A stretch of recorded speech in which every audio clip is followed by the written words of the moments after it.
तर सुप्रभात मित्रांनो, मी निखिल घोले आणि पुन्हा एकदा स्वागत आहे तुमचं निखिल घोले ब्लॉग्स या यूट्यूब चॅनलमध्ये. हा आहे कोकण राईडचा चौथा दिवस आणि आता आम्ही कुणकेश्वर मंदिराच्या जवळपासच थांबलेलो. कालचा आमचा स्टे होता आणि इथे तुम्ही मागे बघताय निखिल हॉटेल, इथे मी काल रात्री जेवलो आणि काल व्लॉग एंड नाही केला कारण त्याचं कारण तुम्हाला माहिती आहे, माझा ऑलरेडी मूड खराब होता. आणि जर रात्री प्रज्वल वगैरे पण खूप थोडं उशिरा झाले भाई, जाम म्हणजे दगदग झाली ह्याची. त्याच्यानंतर विराज झाला, प्रथमेश झाला, विनोद मोरे होते म्हणून धन्यवाद भाई तुम्हाला. थोडंसं शॉर्ट झालं तिकडे, पण बाईक राईड्समध्ये अशा सिच्युएशन येतच असतात, पण त्या तुम्ही फेस कसं करताय ना हे खूप मॅटर करतं प्रत्येक गोष्टीत. तर ठीक आहे, एवढं म्हणजे बोलतात ना सगळे होते म्हणून व्यवस्थित झालं, नाहीतर खूप मोठा प्रॉब्लेम झाला असता. जर एक तुमचा रायडिंग ग्रुप जर तेवढा सक्षम नसेल, तुमच्या रायडिंग ग्रुपमध्ये जर तशी माणसं नसतील तर खूप डिफिकल्ट होऊन जातं अशी सिच्युएशन हँडल करायला. वेळेवर त्याला मेडिकल सपोर्ट मिळाला, वेळेवर त्याचं आता ऑपरेशनसुद्धा ट्रीटमेंटसुद्धा चालू झाल्या, तर त्याच्यामुळे खूप त्याला बोलतात ना सहकार्य आपल्या रायडर्स लोकांनी केलं आणि आज तो मुंबईमध्ये ट्रीटमेंट घेतो आहे आणि आता आपण इथे देवगडात आहे. ठीक आहे, असो, आता आपण कुणकेश्वर मंदिरात जाऊ. देवाला एक गाराणा झाली की पुढे जे रायडर्स आहेत आणि पुढची जी राईड आहे ती एकदम व्यवस्थित होऊ दे आणि हर हर महादेवची घोषणा करत आपली पुढची जर्नी आहे ती आपण सुरू करू. जे तुम्ही आपल्या ब्लॉग्समध्ये ड्रोन शॉट्स वगैरे बघता ना, म्हणजे एवढे सुंदर सुंदर ड्रोन शॉट्स बघता ना, तरी बघा हे सर्व आहे भाई मंदार ड्रोन बोलता DJI Mini 4 Pro. अरे बघा कोकणात आलो आहे आणि आपण हे नाही खाल्लं असं होणारच नाही. मस्त गरम गरम घावणे एकदा आहे ना करिश्मा होते. होंदा घावणे कसे आहेत? एक नंबर होते. एक नंबर. अजून किती खाणार? अजून 2-3 प्लेट मागवतो. इच्छा आहे. आणि तुम्हाला? मला पण एक प्लेट हवी आहे. छान आहे घावणे एक नंबर आहे, चव मस्त आहे. तर हे बघा भाई, मला ना कोकण कोस्टल वन जो आपण केलेला ना त्याची मला आठवण करून देते. काय फुल नॉस्टॅल्जिया फील होतं यार मला. म्हणजे कोकण कोस्टल वन जेव्हा आपण केलेलं तेव्हा आपण इथून आपली NS घेऊन आलेलो आणि आता मी इथे येतोय माझी गोकू घेऊन. भाई खरोखर एकदम नॉस्टॅल्जिया फील होतं आहे. परत एकदा आपण कोकण किनारपट्टीच्या बाजूला, हे बघा बघू शकता तुम्ही, मी हेल्मेट नाही आणलं आहे तर आपल्या आयफोनवरच शूट करतोय जे काय करतोय ते. कसला भारी फील होत आहे बघा. अरबी समुद्राच्या किनाऱ्यावर असलेले कुणकेश्वर महादेव मंदिर हे कोकणातील अतिशय प्राचीन व पवित्र शिवस्थान आहे. समुद्र, निसर्ग आणि अध्यात्म यांचा अद्भुत संगम म्हणजेच कुणकेश्वर. एका दंतकथेनुसार पांडव अज्ञातवासात असताना या मंदिराचा निर्माण केला. या कुणकेश्वर मंदिराला कोकणातील दक्षिण काशी म्हणून सुद्धा ओळखले जाते. दरवर्षी महाशिवरात्रीला येथे मोठी जत्रा भरते. महाराष्ट्रातून हजारो शिवभक्त कुणकेश्वराला दर्शनासाठी येतात. रुद्राभिषेक, आरती आणि हर हर महादेवाच्या जयघोषाने परिसर भारून जातो.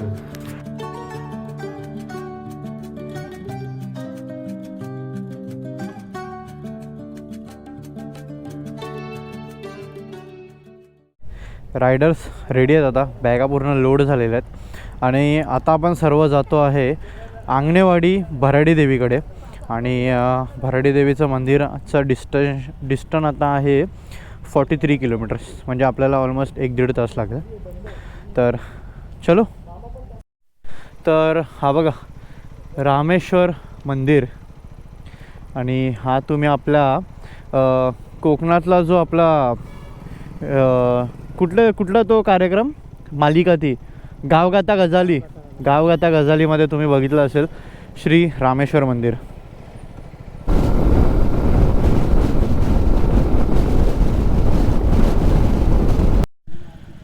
हे बघा भगवंतगड हा, आणि असा काहीतरी आता पूल लागला आहे आपल्याला. या पुलावरून लेफ्ट घ्यायचं आहे.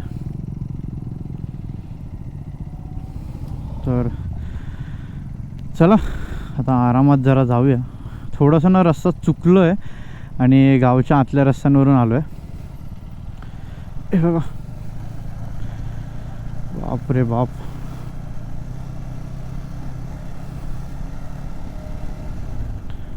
देवस्थान असल्यामुळे दारू पिऊ नये. देवस्थान नसलं तरी दारू पिऊ नका. हा बघा, हा आहे तो ब्रिज, वान ब्रिज, विहान ब्रिज की वाम ब्रिज असं काहीतरी त्याचं नाव आहे. आणि आम्ही या ब्रिजच्या खालून म्हणजे आतमध्ये गावातून आता आम्ही आलो. थोडा रस्ता भटकलेलो पण ठीक आहे. चला आता इथून आंगणेवाडी दाखवते आहे 7 किलोमीटरवरती. अरे बापरे, परत हा रस्ता. कोकण, जिथे प्रत्येक वळणावर श्रद्धा आहे आणि प्रत्येक गावात एक जागृत देवस्थान. राजापूर तालुक्यातील एका छोट्याशा गावात म्हणजेच आंगणेवाडी इथे वसते कोकणातची जागृत देवी आई भराडी देवी. असं म्हणतात की या देवीच्या मर्जीशिवाय देवीची जत्रा होत नाही. देवीला कौल देऊनच तिच्या मर्जीने इथला उत्सव साजरा केला जातो. आणि असंच काही यावर्षी कौल स्वीकारून 9 फेब्रुवारी 2026 रोजी आंगणेवाडीची म्हणजेच या भराडी देवीची मोठी जत्रा आहे. नवसाला पावणारी आणि भक्तांच्या हाकेला धावून येणारी आई भराडी लाखो भक्तांची श्रद्धा आहे. इथे येणारा प्रत्येक भक्त मनात एक विश्वास घेऊन येतो आणि आई त्याला रिकाम्या हाताने पाठवत नाही. मध्ये भराडी देवीचं दर्शन घेऊन झालेलं आहे आणि आता आपण जातो आहे सातेरी जलमंदिर करायला. तर चले सशता. इथे हनुमानाचं काय सुंदर असं मंदिर आहे आणि इथेच मला ते दिसतंय विश्व प्रार्थना लिहिलं आहे, ज्याच्यावर असं लिहिलं आहे की हे ईश्वरा, सर्वांना चांगली बुद्धी दे, आरोग्य दे, सर्वांना सुखात, आनंदात, ऐश्वर्यात ठेव, सर्वांचं भलं कर, कल्याण कर, रक्षण कर आणि तुझे गोड नाव मुखात अखंड राहू दे. जय श्री हनुमान, जय श्रीराम. शेवटी आपण पोचलो आहे या सातेरी देवीच्या जलमंदिरामध्ये. तर चला आता आत जाऊया आणि दर्शन घेऊया. त्याच्या अगोदर आहे ना आपले बाईक्स इथे कुठेतरी लावूया. हे बघा, हो, श्रीदेवी सातेरी प्रसन्न. खाली जरा जागा आहे बहुतेक. बघा, सिंधुदुर्ग जिल्ह्यातील सातेरी देवीचे जलमंदिर हे कोकणातील एक अतिशय वेगळं आणि श्रद्धेचे प्रतीक असलेले देवस्थान आहे. इथे देवीचे स्थान पाण्यात असल्यामुळे याला जलमंदिर म्हणून ओळखले जाते. सातेरी देवी ही भूमीची, शेतीची व रक्षणाची देवी मानली जाते. चैत्र वैशाख महिन्यात देवीचा मोठा उत्सव असतो. पाण्यात वसलेली देवी श्रद्धेचे जिवंत रूप ही फक्त एक जागा नाही, हा आहे सातेरी देवी जलमंदिराचा अनुभव.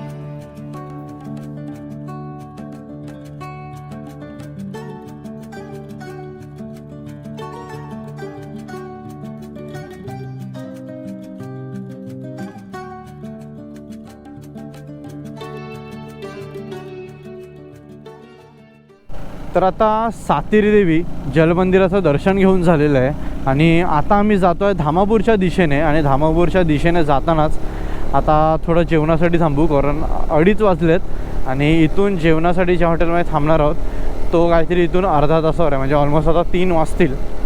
तर ठीक आहे, तसे सकाळी निघताना घावणे खाल्ले आहेत तर काय एवढं भूक नाही लागत आहे, मॅनेजेबल आहे. तर चला आता हे गावातले जे आतले रोड आहेत ना, हे म्हणजे आता थोडंसं ऑफरोडिंग पॅच आहे पण ठीक आहे, खूप सुंदर गाव आहे आता इथे या साईडला. तर चला आता डायरेक्ट जाऊ जेवायला. जेवल्यानंतर माझं जायचं आपल्याला धामापूरला. इथून असं सरळ गेलो तर राईट मारला सर्जेकोट आणि 7 किलोमीटरवरच आहे तारकर्ली. आणि कुठला फोर्ट आहे? सिंधुदुर्ग ना. सिंधुदुर्ग किल्ला पण इकडेच आहे. गेल्या टायमाला आपण या साईडला गेलेलो.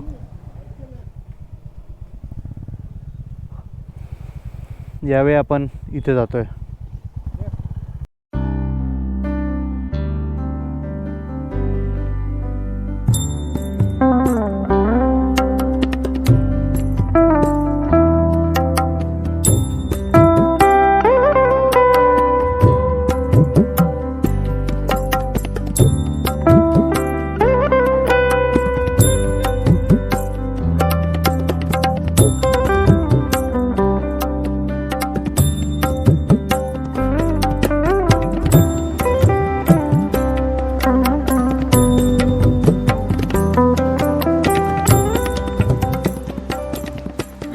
माझ्या वाराच्या पूर्वजाई लोक आजरो कासाटको बैराग्य महापुरुष माझ्या प्रज्ञ घोडकर तुझ्या चरणात त्यांनी कासाटका बैराग्य महापुरुषात प्रवास मुंबईपासून ह्या ठिकाणपर्यंत तुझ्या दर्शनासाठी येऊन तुझ्या भेटीचा मला तू कसली पळ दिली आणि पावन करून घे कासाटका बैराग्य महापुरुषा जो का प्रवास असा तो आता तिथे गोव्यापर्यंत असा गोव्यातून परत मुंबई असा जसे आणतं त्यांना भेटीसाठी तसेच त्यांना कासाटका बैराग्य महापुरुषा प्रवास करून जाग्याच्या जाग्याने मुंबई पूर सोडू अशी तर आता जे तुम्ही बघितलं ना श्रीदेव कासारटाका हे सुद्धा कोकणातल्या एक राखणदारच आहे. जसं की आपण गेल्या वर्षी आपण केलेलं श्रीदेव उपरलकर, त्याच्यानंतर मानसीश्वर, घोडेमुख हे सर्वच कोकणातले राखणदार आहेत. तर चला आता या कासारटाकाचा आता आशीर्वाद आपण घेतलेला आहे, गारांना घातलेला आहे आणि आता पुढे परत आपण जातो आपल्या हॉटेलच्या इथे. काही भूक लागली आहे, हॉटेल काय अजून येतच नाही. हां हॉटेल मराठा कुठे आहे कुठे पण नक्की.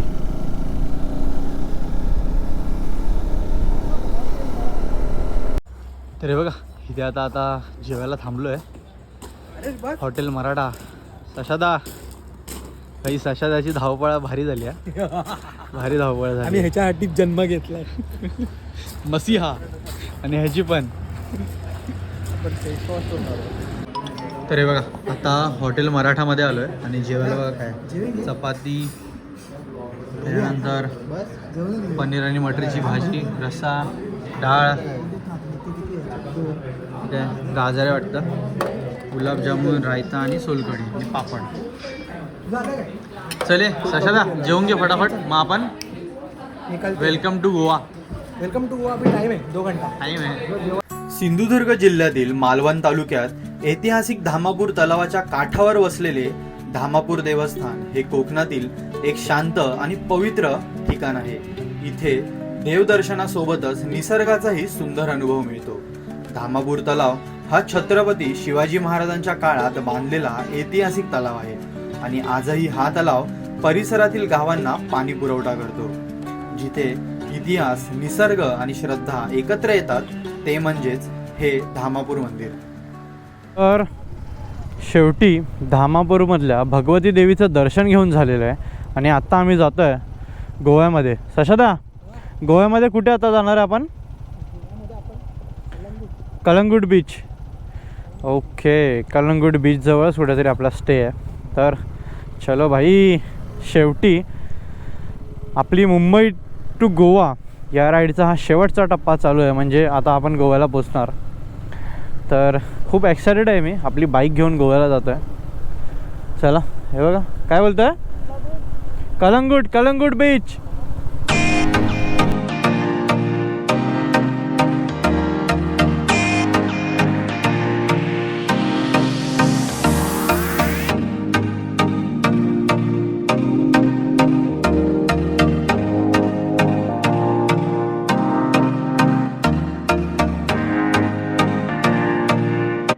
तर फायनली आता आपण गोव्याला पोचलेलो आहोत आणि आता इथूनच राईट मारलं की आपलं स्टे आहे.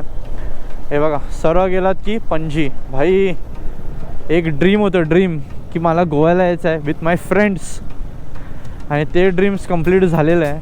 मला घेऊन तर तशी बाईकच घेऊन यायची होती. मला फ्लाईट वगैरे, गाडी बिडी, बस वगैरे काही जमत नाही आणि बोलतात ना ड्रीम कंप्लीट झालेला आहे. तर हा एक असा ड्रीम होता जो लहानपणापासून आपण बघतो की आपल्याला लडाख वगैरे जायचं आहे. तसंच एक गोवा असतं, एक बाईक राईड असते आपली गोव्याची.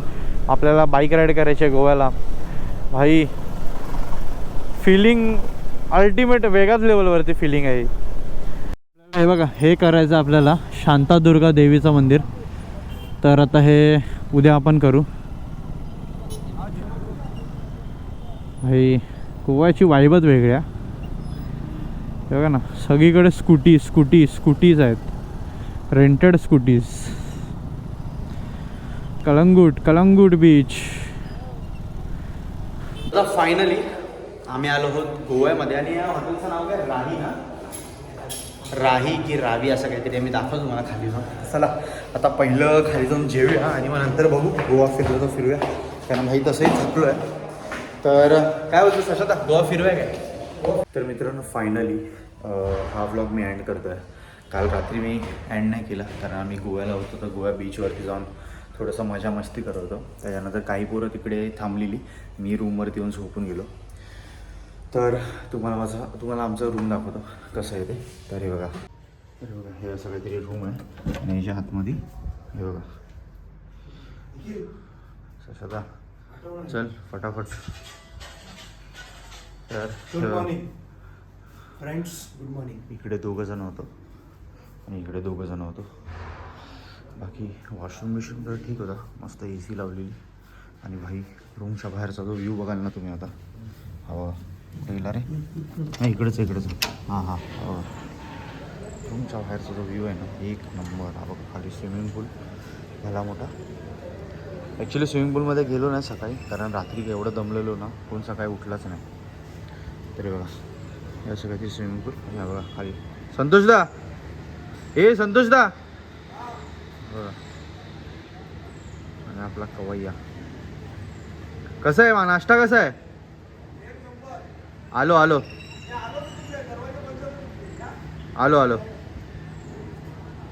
तर चला हा व्लॉग मी इथेच एंड करतो. याची पुढची जी माझी जर्नी आहे ती तुम्हाला नेक्स्ट व्हिडिओमध्ये पाहायला भेटेल. तर भेटूया याच्याच पुढच्या भागामध्ये. तोपर्यंत मी तुमचा निरोप घेतो. जय हिंद, जय महाराष्ट्र, जय शिवराय.